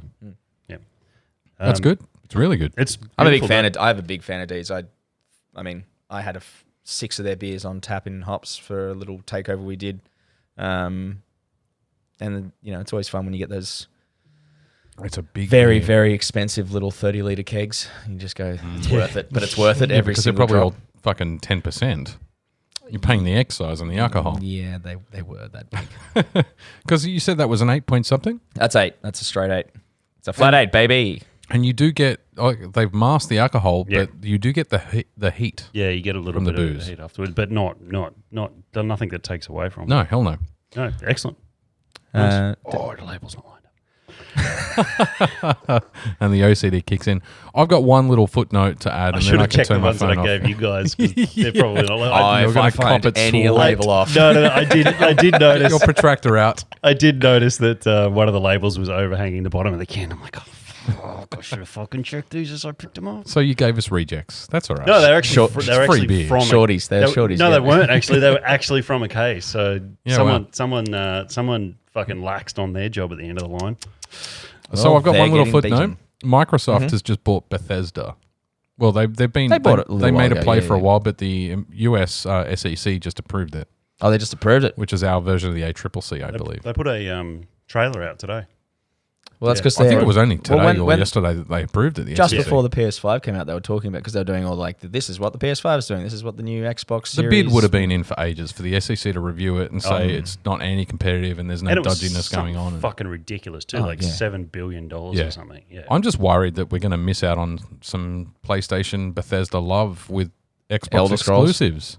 Yeah, Elder Scrolls. I mean, well, let's be fair. PlayStation do it to the Xbox players. Not, yeah. Are there that many actual exclusives, or is it more that one They're all from holds Sony it back? Studios. One holds it back for 6 months on one of the platforms before releasing it to everything. Because ultimately, I want to make A perfect example is Avengers. So I'm playing Avengers, and it has been said when it actually comes. So the next character they're revealing is Hawkeye. Yep. So you've got 6 or 7 at the moment. Yeah, original 6. So you had Cap, Iron Man, Black Widow, Thor, Hulk, and Miss Marvel. Mhm. And then they released Kate Bishop, who is the young Hawkeye. Yep. Now they're doing Hawkeye. Yep. And then they've apparently Black Panther's coming and a bunch of stuff, but I probably won't be playing the game by then because It's boring as fuck. yeah, it's just getting grindy and repetitive. But and then the problem is once you have to get to like level 50 before you feel like a superhero. Right. So level 50 is as high as you can go. Once you get there, it's like and then it's my pointless shield- playing that character because you've already gotten to the cap. yeah, and then they do that weird thing they do in these kind of loot-based games Prestige. where it's like it's not prestige. It's like you have your level character is level 50, but then the power of your gear. It's one of those gear ones, annoying. Right. But then they're talking about they're going to release a bunch of others. But then PlayStation are the only ones who are going to get Spider-Man. Yes. Okay, but you still have the game. You can still play the game. It's just I guess it's more than a skin, but- isn't it? It's an actual character and That'll be a style of developed play. character. Like Yeah. it'd be very different style of play to the rest of them. I don't agree with the whole concept of exclusives. I think it's bullshit. And ultimately, the game makers want to make as much money as they can. It doesn't help Yeah. them. I disagree. I think it just limits the amount of the amount of creativity studios have when they're just limited to like What don't you disagree with? My statement or my feelings about it? I don't know. Both. Take your pick. Do you agree with exclusives? I do. Yeah. Why? I think they can be more specialized and focused if they're working with one set of hardware. It's the same hardware. Yeah, but They're all PCs now. Yeah, well, They are literally all PCs. I would argue the controller aspect of the hardware would be different, especially with the current newest consoles. Sure, but they've already got PS4 titles that they've retrofitted the full PS5 tactile and triggers and all that. It's obviously not that big a deal for them to go back. Well, I mean, and add that Sony are element. starting to release some of their PS4 exclusives onto Xbox. PC. Right. So same with PC. So There's no such thing as- Horizon Zero Dawn. The latest one is Days Gone, which yeah. The I know only you real played. decision that they Excellent, have to make yeah. these days when we talk about a port, like from a technology perspective, the only porting going on is, do I write the game with a hand controller in mind or a keyboard and mouse in mind and have to swap it over for the other platforms? Everything else is the same. They're all running an NVIDIA or a Radeon fucking video card. They're all running Intel enough code to be an Intel chip or the equivalent for the CPU. They've all got a sound engine in it. That's Yeah, I don't know what he was after either. the cat was in the corner of my eye. sorry, He just fucking bolted. Oh, right. He was, so where we're facing for those. I just watching saw at a puff of smoke that looked Literally, like a cat. it was like almost like a puff of hair outline of the cat just been left behind. Very Wile E. Coyote. Yeah. Yeah, I mean, there is no such thing as porting anymore. It's all the same code base. You've got an operating system that operates it, but that's it. Yeah. But So- it's also like I look at things like Uncharted, so it's a PlayStation exclusive, God of War 4 or God of War PS4. Would these games have been as good as what they were if they weren't? I'm arguing that it wouldn't have made a difference. But Or certainly in the current generation of hardware. So let's Okay, just so let's- PlayStation 5, let's go Xbox away X or S? What are we up to? Series whatever it's Series called. X, Series X, S, that's it. Series S, Series X. I don't know. But if they're going exclusive, obviously Sony's putting a certain amount of money into their production for it to be Oh, exclusive. they've just been buying up studios. Yeah. Like, So would yeah. have some of these smaller studios had the capability? Bethesda's and- not a small studio. I'm not talking about Bethesda. I'm talking about original Naughty Dog. You're talking okay. about exclusives. We still don't know whether Sure. Bethesda's going to be exclusive or not. Sure. Yet. So you're talking about exclusives. So God of War has been PlayStation exclusive from day one. Yep. So would they have been able to have made as many games as they have, and as good a quality and an amazing game that PS4 was, if they weren't getting a large injection? I don't know. I don't know the answer to that question. Sure. Would Naughty Dog have grown if they'd been having to fund Uncharted on their own back? Would they have grown as But they much as don't- what they did, But they did? well, But they are. Sony are a distributor, and they all end up with a distributor, right? And the distributor may or may not inject cash into it, but it's not like they're the main primary funders for those studios. Yeah, but yeah. what maybe if- not what back. if- Maybe not back when we started gaming, but now I would actually say now it's more. Well, because that's the thing. Because the big companies who own the hardware are now buying up the studios. That's what's happening. Yeah. I don't know. I look. I appreciate understand where you- I understand yeah. both where you're coming from, and I make a good I love- argument. I love the exclusives that I played. Like when I lived in the when share it house, benefits us. when I had the share house, we had the Xbox, and like Gears of War, fantastic series of games. But I was wouldn't. Anthem an exclusive? No, because I played that. Certainly Halo it might have had a timed exclusivity. Yeah, I think the timed I'm exclusive. okay with that. No, see, I think that's just stupid. If you're I making think that's worse. Yeah, if you're Yeah. making it for both consoles, just release everything at once. But look, I have no problem with anything that doesn't ultimately result in me either having to make a decision to spend another $600 on a piece of hardware that I'm only going to use for one game, or say fuck you to that game forever. Well, that was my thing with Gears of War. I was like, this was fun, but I would not buy an Xbox And based I'm- around I'm- that. I'm Halo in a- the same. I played Halo 1, 2, and 3. I finished all the campaigns in all of them because my mate had an Xbox, but I was like, I'm coming to your house to play it. You can sit there and do whatever, but I'm playing Halo. I'm in a fairly, and I do appreciate it, I'm in a privileged position that I could probably go out and buy an Xbox Series, whatever it's called, and Hey, I think we're all in privileged positions that we can actually afford to even be doing this. sure, but I know know what you mean. you know what I'm saying. Like, I could go out. We could all go out and buy a box just for a game that we really wanted to play. But for me, it would actually be a decision on principle rather than money. Like, fuck you, making me go and buy a piece of hardware for a game that I have played on other platforms forever. See, I think so. Fallout 1, 2, 3, 4. I mean, Fallout 3 onwards has been on everything, right? So to make me go out and buy an And they've Xbox released, just what, for 4 copies of Fallout it? 5, But your argument is still I know. redundant because we still don't know We still if don't know. Bethesda's I going know. to be exclusive. But I am talking in terms of principles. I right? imagine that Bethesda will do for Elder Scrolls 6, whatever it's ended up being called, they will probably end up going down the route of a timed exclusive or like... Fine. I can deal with that. And I'm we'll only get to it passionate about eventually. this topic because Bethesda games are near and dear to my heart. I love Fallout and I love Elder Scrolls. So I think we're still on, obviously all being PlayStation, we're still on the better side of the exclusivities. Oh, 100%, anyway, yeah. yeah, true. Sony Studios have like... I mean, they've even got their hoovered up everything. their own Marvel-style logo Yeah. for their PlayStation Studios game. Like playing Sackboy, it's like it goes into the square, X, cross, and triangle, in whatever order it's in. But it's all like as it's the shape is forming, you get little Sackboy images coming through it, just like you look through the Marvel letters in the start of a movie. Also, Jasper still at the start of every WandaVision episode still sits up when the Marvel that's my proudest moment. Oh, I love it.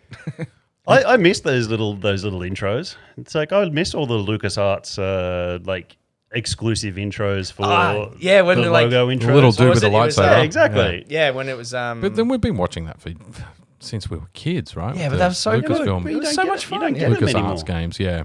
Yeah, but they had a Raven Software used to do it for like the old Activision games. Yep. Yeah. LucasArts did it. Obviously, you said Sackboy did it. Oh fuck! There's so many others too, and I can't even remember them. But you don't get it. You definitely don't get it. If it's, Rare. Remember Rare games? I don't think I've played too many Rare games. Rare was like Conker's Bad Fur Day and Banjo Kazooie. and Oh, all those. yeah. Diddy Kong. That was Donkey Kong in the 64. That was all that. But I still love it when a movie does it as well. Yes, Dad. When movies do it, like Indiana Jones, they use the Paramount Mountain at the start of Raiders of the Lost Ark. Sonic, which I watched, which I talked about on the last podcast. I finally watched Sonic. Yeah. The start is instead of the Paramount stars, it's gold rings. Okay. And it plays the little things like, little things like that. Appreciation. You're making me nostalgic. I know. For Yeah. old school games, old school movies. I want to go. Zed for Zachariah is a game that no one's ever heard of. I've heard of it. I've never played it. It was like Day of the Tentacle kind of, but well before Day of the Tentacle. Yeah. I'm just going to go try and open this in a safe area. We have the mystery beer to end our evening, which if it's a disaster, then I do have a backup beer. I'm genuinely hoping it is a disaster. This is a beer that's been in my fridge. I've got 2 fridges in my house. Talking about privilege. In false. The second one was free off Facebook Marketplace. That's where you get shit. Yeah, people just throwing it out. Can you, I am super nervous about it. Can you not point that loaded bottle in my direction, please? It's locking on. Fucking loaded gun, man. It scares the shit out of me. This may be a bottle of my older brother Christopher. It may be a bottle of his homebrew. I don't know. It may be another beer that you bought in a long neck with a little bit of batch roulette. Yeah, that used to be fun whenever you lost the tag off a batch beer back when they were bombers, and you'd be like, "Oh, what's this?" We still do it because when we label any of the seasonals, anything like that, we might do a couple of runs back to back, especially now. But and even then, you'd leave 20 or 30 can shells from your last run on the canning line. Yeah. And we just put them all in a tub. And they all go in the cool room, and then you grab it. What the fuck it is? You've brought 4 packs of cleanskin cans we here. we definitely still do that. Yeah, because the batch have the black cans, and I think there's a video on my Instagram of me playing. I haven't made a little theme song for batch roulette. Batch roulette. But yes, this may be a bottle of my brother's homebrew. It actually may be even a bottle of beer from the homebrew comp that I ran at the bank. Okay. As But long as it's not one of those Cooper's Woolworths homebrew kits. No, they were usually pretty good.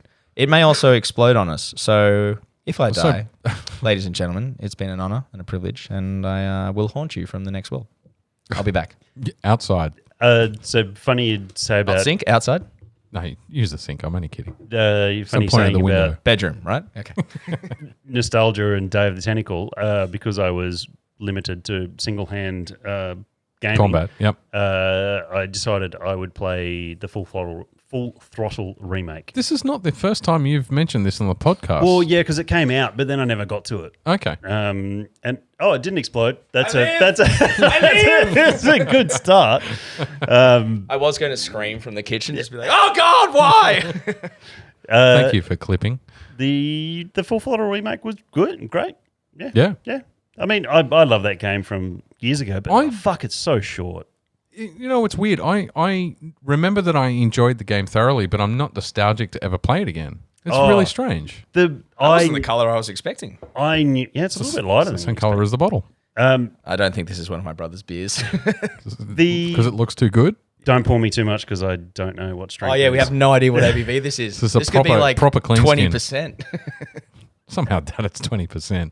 I love Let me light a lighter around it. the LucasArts one-liners. Yeah. Like the old Day of the Tentacle and it was Force Unleashed. Monkey Island. He used to Monkey the Island. original Force Unleashed, and you had the reverse lightsaber throw. Yeah. But the LucasArts had like the kind of eye over the dude's hands, and the little dude threw it, and then it just like sparked. Cut the thing. That was so good. So before we try this, cheers, because we may not survive this, or we might have I can't reach. explosive diarrhea, as Why do we do poor these batch things? customer recently reported. Fortune and glory, kids. Fortune and glory. It's been an honor and a privilege. I have no idea where this beer has come from or what it is. No, there's something wrong with that. There is even actually. I can't pick what's wrong with that. So you certainly get some real malty notes out of the There's a lot of crystal malt in that. Yeah. A lot. but there's something weird on the front end. Yeah, there's something weird on the I don't know if it's aroma too. infected or I mean, I've drunk worse. yeah, 2 is extra dry. It's borderline phenolic. It's borderline Band-Aidy. That medicinal. It's got that weirdness on the front end. Yeah. And it's on the nose as well.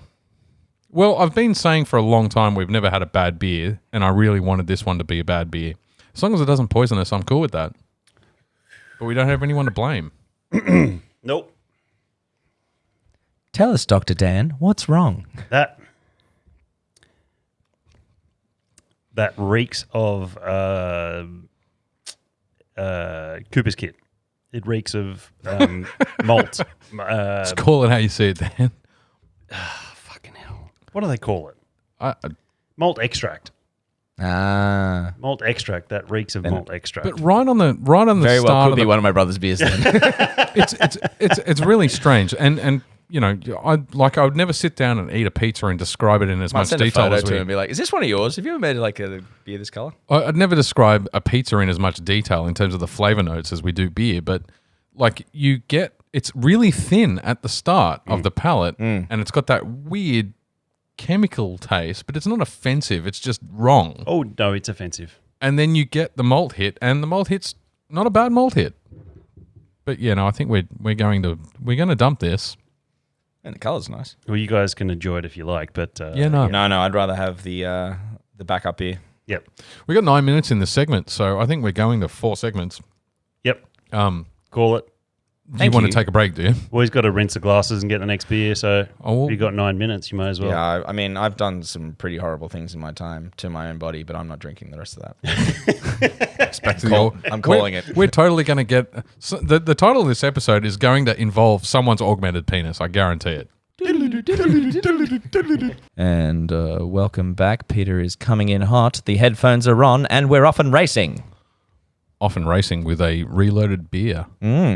Anyway, whatever that shit was, we'll never go back there. That's good because it was the only bottle that I think existed. And may it die a fiery death. It already, I was wondering what you were talking about, but yeah, it's already gone from my mind. Yep. No, I've still got Band-Aids in my head. And may God have mercy on us all. Okay, who is Ogden Nash? I feel like I should know it. Yeah, me too. I don't know. We don't know, but I know the name. This is the rebranded can. So the next beer we have is from our good friends Moondog, who have looked after us a lot in the past. He's Thank an you, American Robbie. poet. There we go. Okay, well, I don't know why I would know that name then. Did he suffer from Pash Rash? Country's best-known producer of humorous poetry. He wrote over 500 pieces. See, look at that. Look at that. Yeah, candy is dandy, but liquor is quicker. I'm literally just looking at it now. No. I'm talking about how well the label's lined up. Oh, okay. Right. That's exactly what I went straight to. hasn't I've learned from Dan that's where my eyes went to because luckily I've read the can. Anyway, this was no. Robbie did give me this can because we love Robbie and he looks after us. This is their Raspberry Candy Imperial Stout, Ogden Nash's Pash Rash. This is a rebrew. I don't think they brewed this beer for. It was a good 4 or 5 years. This lay dormant in the old recipe book. Okay. I've got to say, I had another can of... I think last time this was in their big bottles. Now it's canned. Okay. I had a second Who's the can brewer, sorry? of the Moondog. Doggy Dog. The cake one with Tool. I actually almost brought my can of Dream Cake. Dream Cake, that's it. Dream I have Cake. 2 cans of that. I've really still got a enjoyed can in my it, fridge, but I almost brought it tonight. But then I was like, no, I saw Ogden. And I was like, nah, let's bring some Pash Rash. I don't know why I don't just go and buy a fucking case of Black Forest. Yep. I just absolutely no idea why I don't do it. But Probably Cake because it's a strong flavor. It's a great beer. I love that beer. But I've made the mistake before of loving a beer and buying, I think I bought 2 6-packs because I loved it so much. And by the 3rd or 4th, I'm like, I can't do this anymore. It's too much. But I'm not going to drink it every night. I just want it to be there when I want it. Sure. But And when I it's a suppose darker, when it I does was gonna darker say, beer like that, yeah, it will sit and Yeah. Mine was the blueberry one that we tried on the podcast a million years ago. 3 Ravens one. 3 Ravens is American, right? No. Nope. No, it's okay. an Australian one. Oh, yeah. I'm sorry. And just speaking of Moondog, we really need to get Robbie on the podcast. There is a 4th chair. danger, high voltage. Yeah. We've talked about that anyway. Yeah. Robbie, Anyway, this Yes, is definitely. Yeah. yes, Robert. If you're listening, I'm call sure me. I've met him, but He's a I beautiful don't man. know if I have. Anyway, We know this, lots of mutual people. and he's got a mad man crush on him, so he's always talking about him on the podcast. So I love him to bits. I'd take a bullet for him. yeah, you said that last episode. Yes. No, I and then mean, you I- admitted my- it's totally throw him under the bus. No, I mean, yeah, but bus Anyway. is different than bullet. Anyway, this beer, candy is dandy, but beer is near, with plenty of lollies and a wee bit of folly. A stout so big, bougie and sweet, a beer so tasty I never did meet. Very Dr. Seuss from. It's- It is very Dr. Seuss. Who just yeah. got cancel culture to the shit. I I mean, he do was like pretty the racist, so that's fair.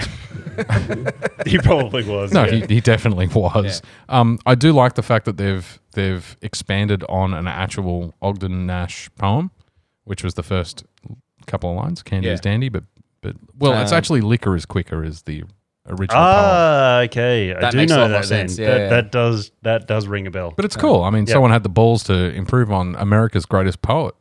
I think that's cool. And they didn't even know it. Anyway, 8.2%. Really, we're at that point in the night. Fucking hell. I would make that joke dead sober. Open this I believe you. goddamn can because I'm excited to try it. Yeah. Well, Dan, you can have the first pour. The small first ball. And you've got the next topic, Dan. That'll do. Jesus. That'll do. Thank you. That is one dark beer. Oh yeah. It's the double stout. What it is? I was just about to say, what is the percentage on this? 8.2. Good God. Okay.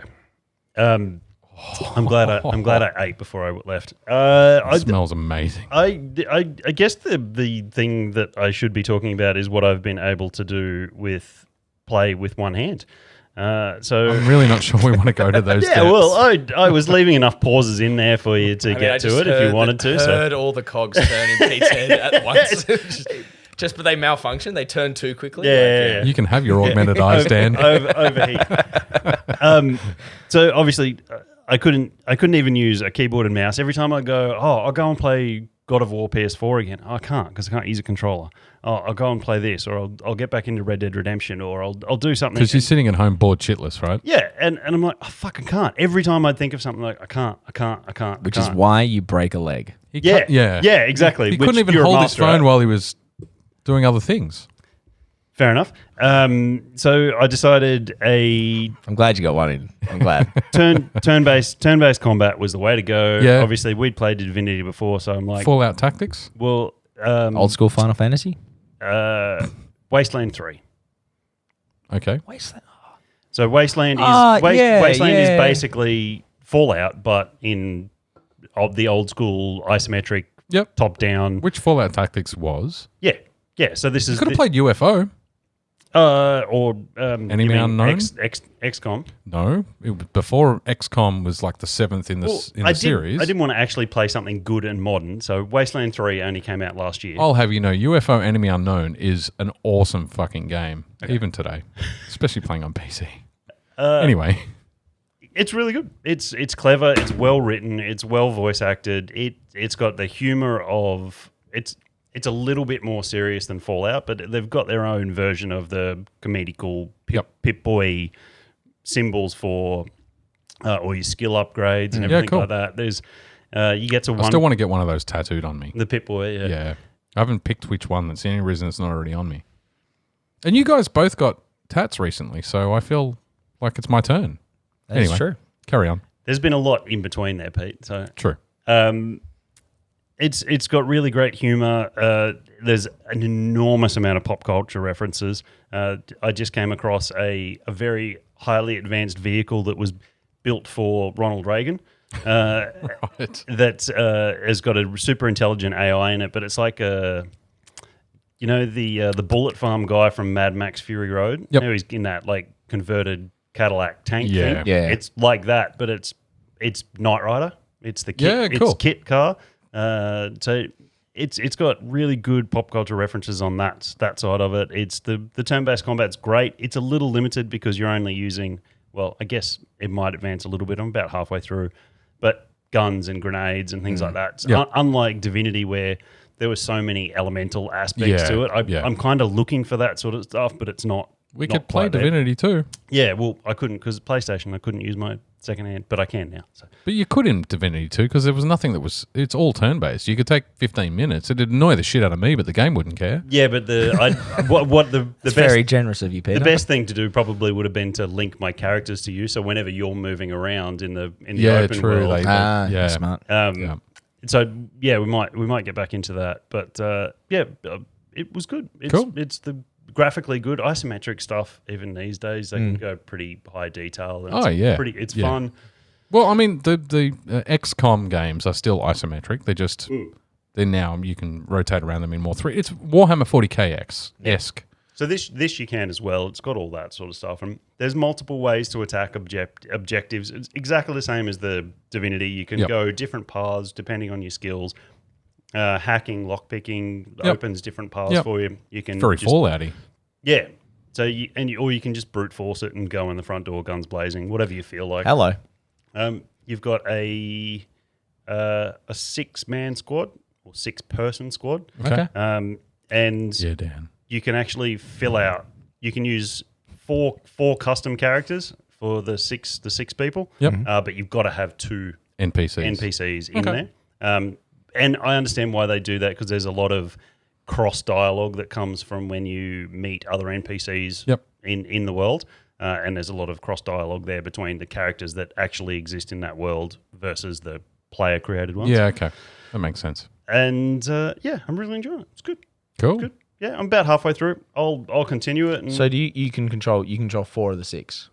yeah, you can control. So it's exactly the same as what Divinity is. So you freely roam. It's not obviously turn based when you're freely roaming the open world. And then and you can have any one of those characters leading the party, I guess. Yeah. But all of their skills are combined.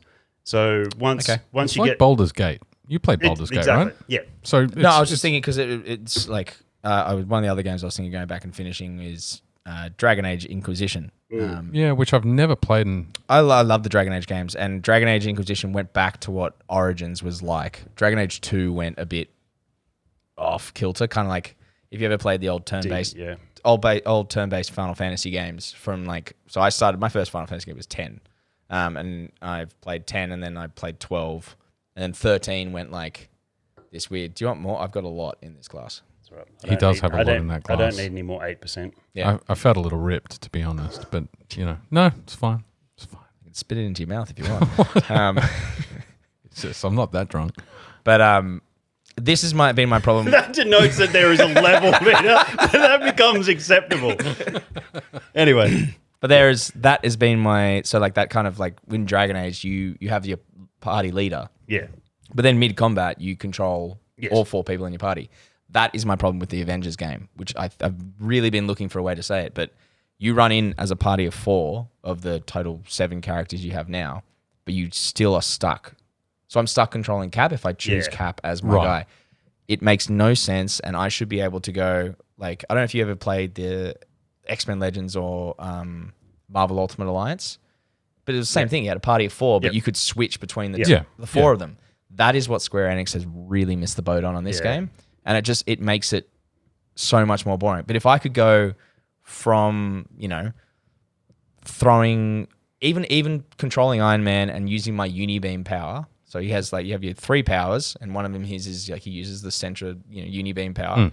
But then I could quickly switch to Cap and block, and then bounce the beam. Yeah, because now I have to wait to be in the right spot for the AI character to shoot it, so I can get in there and go to do that thing. Yeah, but Ultimate Alliance nailed that back on the PS2. Yeah, PS2, PS3. Like it's just there's that real lack of connectivity. The only times you ever really have like the Avengers teaming up in that game is when you're taking on a bigger character, and if an AI hits the takedown, like you do circle and triangle to go into a takedown animation on a big guy, there's a small window where you as the player can jump in, right? And so Hulk will pick it up, and then Thor will throw Mjolnir at it and crush it with lightning. That should be default. Yeah, that should be the calling card of the game, right? So I should be running along and because you can do it on big characters, small characters, whoever. But I should run along and as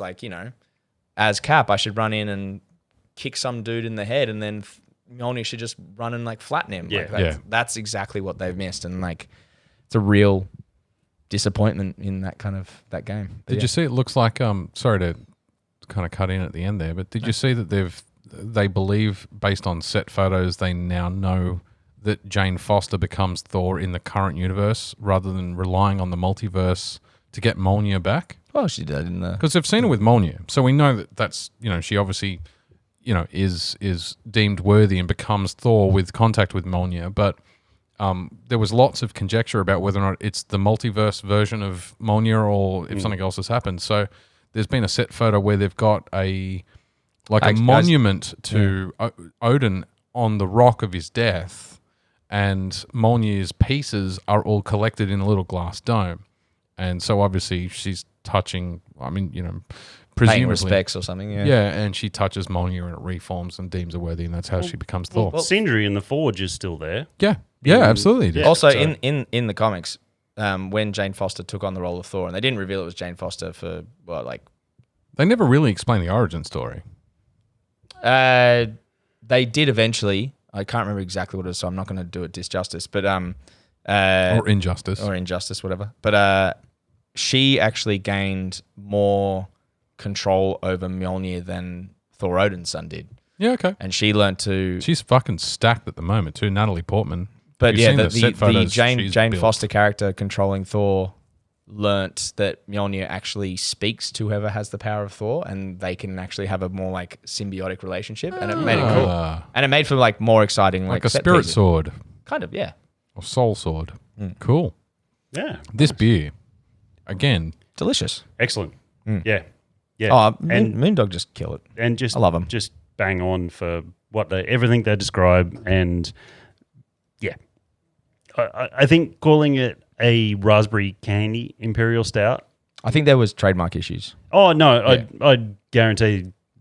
I understand why they called it that, but I think that actually might turn people away, thinking it's because of the candy too sweet.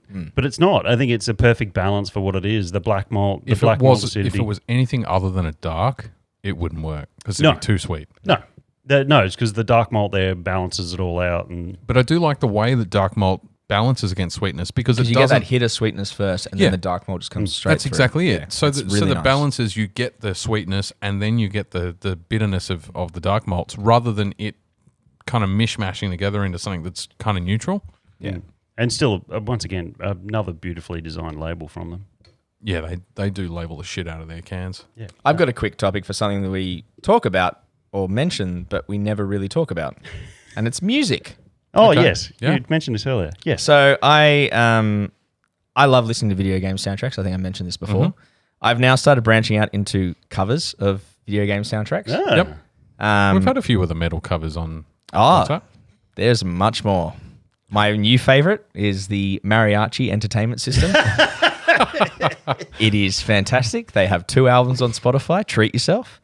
Entertainment System is one of the metal bands, and I've sent the album to the chat. They do an album called Rock Arena of Time. Yep. Yeah, I've seen That's a Mario and Zelda, so some classic Mario and Zelda games. There's a couple of other How do you spell mariachi? Mariachi. I did spell it right. I just had fat fingers. Yeah, but the Mariachi Entertainment System. So they've got 2 albums. They also do a cover yeah. of the Avengers theme, which Oh, is cool. spectacular. But they're a proper Mexican mariachi band. Yeah. Castlevania? Yeah. Yeah. DuckTales. Teenage Mutant Ninja Turtles? No, that's one of the best tracks. Sewer Surfing from TMT4. Yeah. So there's those guys. That's been very fun. The funny reason is I got into that at work. So the boys at work, the Brewers, one of their favorite albums to listen to is there's a band called The Bronx. And they have a side little project called Mariachi El Bronx, which they did because, and apparently this is a quote from the lead singer, we had to make music that my mum would listen to. And so they do this like very, very authentic mariachi sounding music. And then I was at the brewery one day and the boys had put it on and I was like, oh, I really love when, I was like, oh, what else? I've been looking up all these weird like metal bands covering all these like, I wonder if there's a mariachi. And then sure enough, there it is. I found it. Yeah, MES and the guitar Nintendo logo. Yeah. And then, there's Can we show that on camera? Yeah. Okay. It's on Spotify. It's on Spotify, yeah. Oh, that's Apple Music, but yeah. And we are commenting on it. Yeah. So Entertainment System do that. My new favorite album, which I listen to almost 3-4 times a week. It's pretty short. It's only 50 minutes, so it's good when I'm walking the dog. I can even put your favorite Mariachi Entertainment System track underneath our conversation for a couple of seconds if you want. There's one of my other. I find his the way he plays his guitar and the way he organizes his music is quite good. His name's Simon Loveridge. He's got 3 albums of video game metal music. Okay. Daniel Tidwell.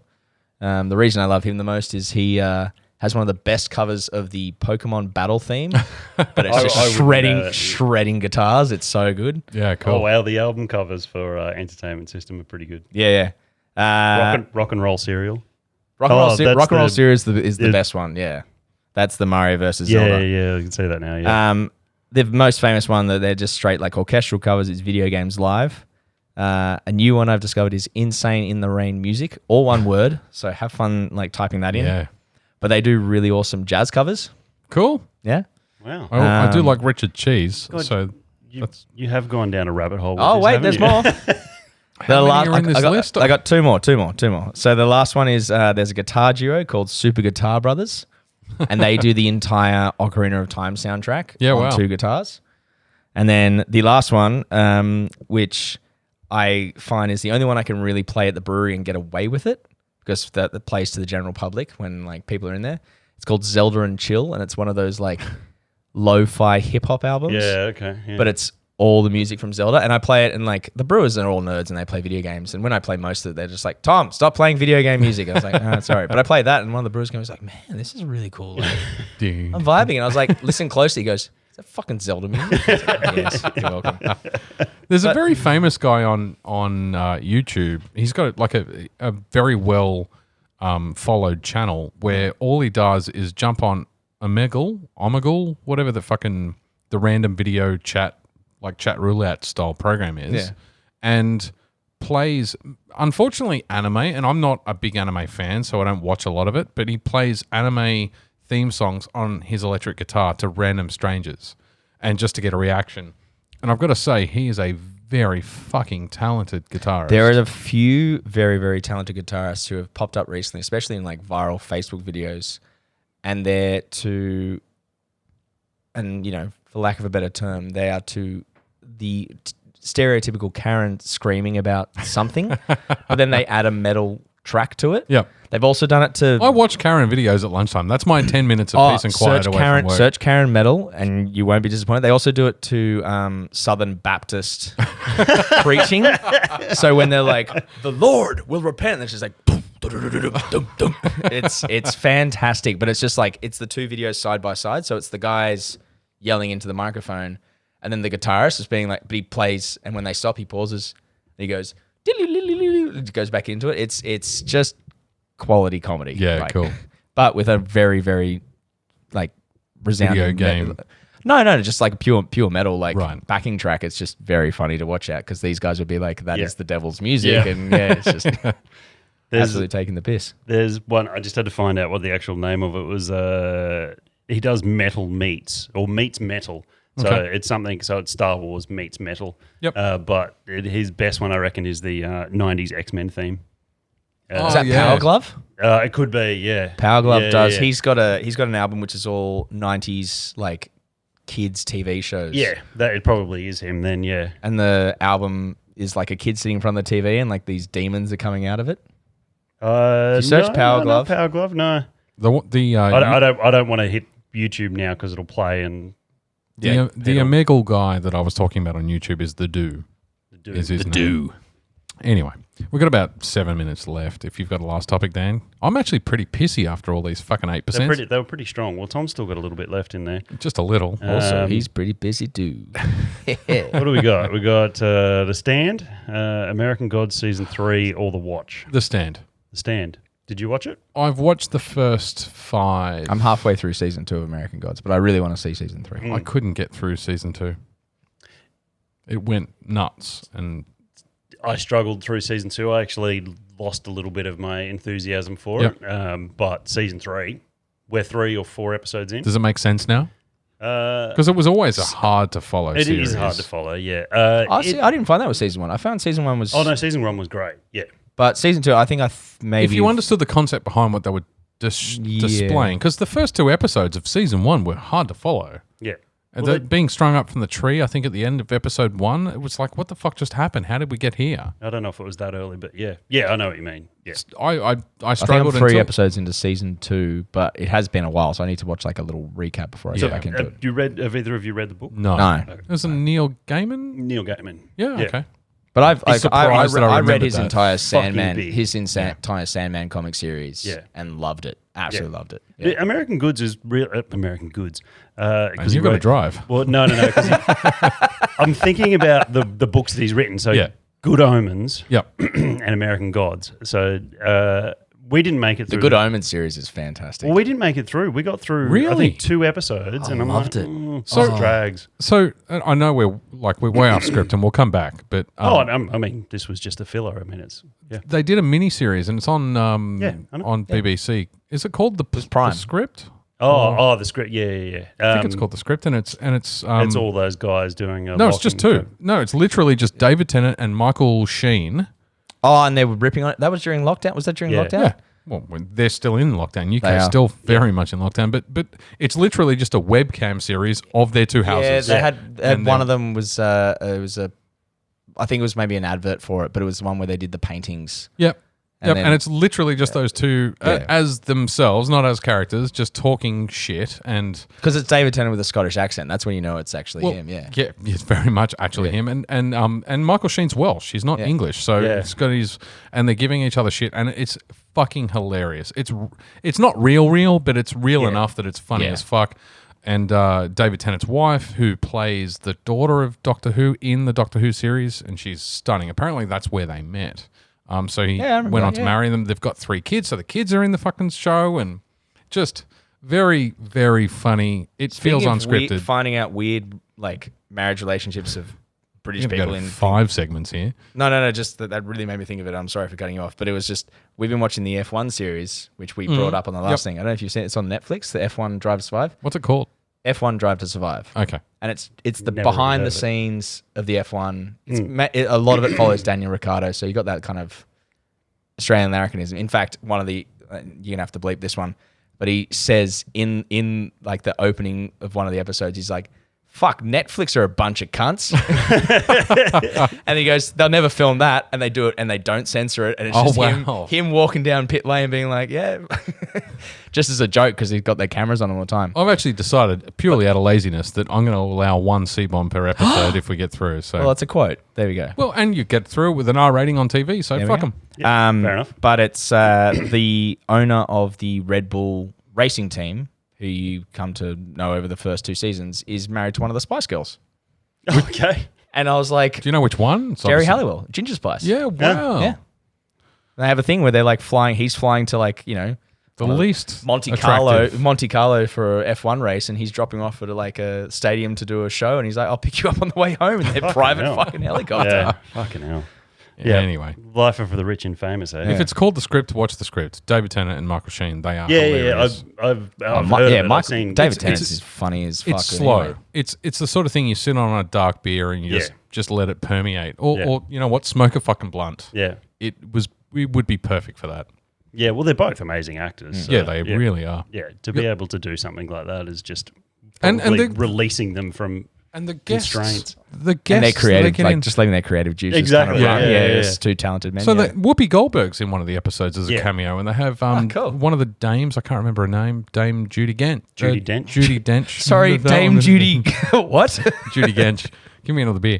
Yeah. So they get some pretty big names in there as random cameos. Did I put that fucking royal James Bond? Yes, Yeah. you did.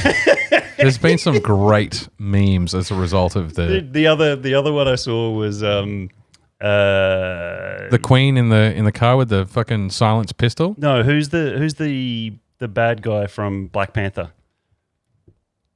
Oh, The Michael, brother. The brother. Yeah, Michael Jordan. Michael B. Jordan. Yeah. What's his character's name? Don't remember. Killmonger. Killmonger. It's got Killmonger, and it's coming 20 years later. Archie coming 20 years later to reclaim. Hey, the Archie. throne. Update. My brother just texted me back. No, that's not me. Never did a red. Okay. The mystery permeates. Well, we've got 2 minutes left. So I The think best one of those memes I saw was the so it's Harry and Meghan sitting there talking to Oprah, and they're like, yes, and then the principal, he disguises the food as his own, but he bought it from the fast food restaurant next door, and then he tells the superintendent there's an aurora borealis in his kitchen, and it's like a deep cut. You don't know that Simpsons reference? No. Nope. That one's gone way over. I just like those damn seagulls, because the shirt does genuinely. It doesn't look like it until you see the meme, but it does genuinely look like she's wearing a black dress or a black blouse with bird shit all over her shoulder. Okay. No, it didn't say. I didn't. I haven't. I'm not going to watch it, and I haven't. No, seen I it. just saw the memes. It's just the memes. The memes have been funny, man. Yeah. Yeah. Cool. There's been a lot of deep Simpsons references based on like the Deep Oprah cuts. reaction being like, oh. I think the other good one I saw was, yes, and we had to defrost Prince Philip in the microwave every morning. Wow. Wow. Yeah. I think we're going to end on that. So, So defrosting old people. check us out on every audio podcast host that is out there. I would like to give a little shout out to my chef, Mikey Sue, who has listened to our podcast for the first time today. So thank you, Mikey, for jumping on board. And please do us a favor and like us on Facebook, because we're a couple of likes away from getting stats out of it. I don't know why, but yeah, just like us on Facebook. Don't follow, great, but you actually have to hit the like button as well, or else it doesn't count. I for some will reason. force people. Force them. Mm. Yeah, cool. I don't know how all that shit works. So. Thank you very much. Bye. Bye. Bye-bye.